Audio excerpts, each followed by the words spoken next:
ഇവിടെയും വന്നോ? ഏതെങ്കിലും ഓഫീസിൽ പോയാൽ അവിടെ ഉണ്ട്, പോസ്റ്റ് ഓഫീസിൽ പോയാൽ അവിടെ. അമ്പലത്തിൽ പോയാൽ മനസമാധാനത്തോടെ പ്രാർത്ഥിക്കാൻ സമ്മതിക്കത്തില്ല. ഇത് വീടും തേടി പിടിച്ച് വന്നിരിക്കുക. എനിക്ക് എന്തോ കാലക്കേടുണ്ട്.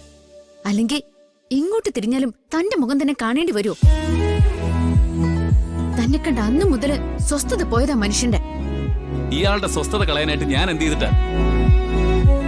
ബഹളം വെക്കണ്ട മോനെ, ഞങ്ങൾ ഇവരുടെ വീട് വാടകയ്ക്ക് ചോദിക്കാൻ വന്നത്. ഹരി, അവര് വീടൊന്ന് കണ്ടോട്ടെ. ഇവരെ വീട് കാണിക്കുകയോ കൊടുക്കുകയോ എന്താണെന്ന് വെച്ചാൽ ചെയ്തു. പക്ഷേ സുധാകരനോട് പ്രത്യേകം പറഞ്ഞേക്കണം, ഇനി ഇവിടെ നിന്ന് ആരും അങ്ങോട്ടേക്ക് വരണ്ട, ഞാൻ ഇങ്ങോട്ടേക്ക് വരുന്നില്ലെന്ന്. വീട് കൊടുക്കാൻ തീരുമാനിച്ച നമ്മൾ തമ്മിലുള്ള സൗഹൃദമൊക്കെ അതോടെ തീർന്നു. എന്റെ പൊന്നു ചേച്ചി, ഇയാൾ ഈ അടുത്ത പ്രദേശത്ത് ഉണ്ടെന്ന് അറിഞ്ഞിരുന്നെങ്കിൽ ഞങ്ങൾ ഈ വീട് അന്വേഷിച്ചു വരില്ലായിരുന്നു.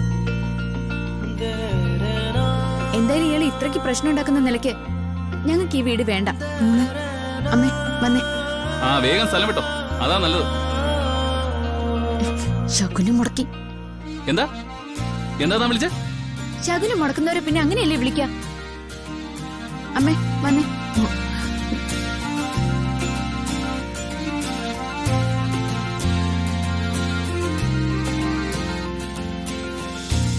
പോട്ടെ കാഞ്ചന ചേച്ചി, നല്ല അന്തസ്സുള്ള വാടകക്കാരെ ഞാൻ കൊണ്ടുവന്നുതരാം.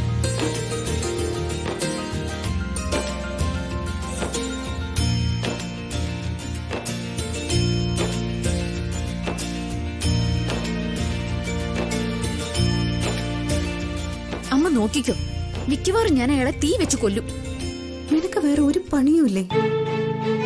ഇയാളുടെ അമ്മാവനെ കണ്ടിരുന്നെങ്കിൽ വേറെ വീടുണ്ടോന്ന് ചോദിക്കായിരുന്നു. എന്റെ അമ്മേ, ചന്ദ്രന് പോയി വീട് അന്വേഷിക്കാന്ന് പറഞ്ഞാലും ഇവിടെ വേണ്ട. അമ്മ കേറ്. ഈ കുട്ടിയുടെ ഒരു കാര്യം.